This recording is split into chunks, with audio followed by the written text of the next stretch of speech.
Esta Khunja Singna Masagi Lamda Potchei Thabada Athingba Pirakpa Laibak Thibani HAINA Khunja Singgi MAIKEIDAGI PHONGDORAKLI Thabal District ki manung chana laiba Saram Tangkhul village ki lam asibu langmaithet ki lamni hairakpa amadi Masagi Lamda Potchei Thabada Athingba Pirakpa si yamna Laibak Thibani HAINA Saram Tangkhul Development Authority ki Secretary Chingthum Kisanna PHONGDORAKLI ngasi Saram Tangkhul village da ningthaugi yumda pangthokpa pawmisinga unaba amada Sithum Kisanna Makhatana Hai Langmaithet ki Nongpok Ningthau Panthoibi Laithauga Lupna Saram Chingi Lokchau Bul Langmaithet Lokchau Haina local media singda Phongdorakpa amadi Lenga ki agriculture loisangi makhada oil palm thanaba thorang tawbada Langmaithet ki lamni changba yaroi haina Phongdorakpa si yaningdei mari leinamba singna thigatpiu hai ki mahakna makhatana hai Saram gi khun asi pata map leizaba amadi Lenga ta hill tax tiduna settlement ayaba piduna matam kiyagi mamangdagi khundaduna leirakpani manipur lengana kumja lising amaga chamapan nifu tarukta gazette notice thokpada Saram Tangkhul village asisu yauduna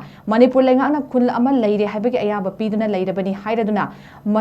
manipur asida tangdu leita daba phibam amada leiringai asida problem ama amuk thokhanba haibasi saramgi prajana pamde haina phongdorakli loinana thawong asi Saram Khunja Singna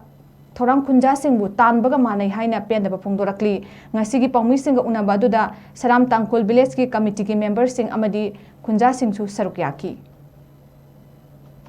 hill gi tax thief gi receipt su leijare anna masi aikoi khun sida aikoi lamai the na moi gi khunne na claim torapsi masi aikoi Saram Khunjina leiriba praja mayamda akoina khanghaningmadi aikoi association sing aduga aikoi gi organizing toriba mayam sing namasi aikoi aduga aikoi gi department gi leiriba mi sing na ju masi athuda aikoi mieng changhanningi masi gumba inji koi manipur sida tangdu leita duna koi leiri marak sida asigumba mo problem ma thohan ba se aikoi pamde duna masi achum aranje mayamna yengbire rega masi aikoi Saram Khunji apikpa khunni aduna aikoi mi amani khakta lejaba khunni do aikoi chamna dum hingjarga koi langmaithet Saram je aikoi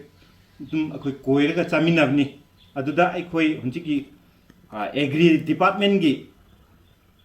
hunji oil pump aina koi thaningai gi tamakta aikoi agri gi director na aikoi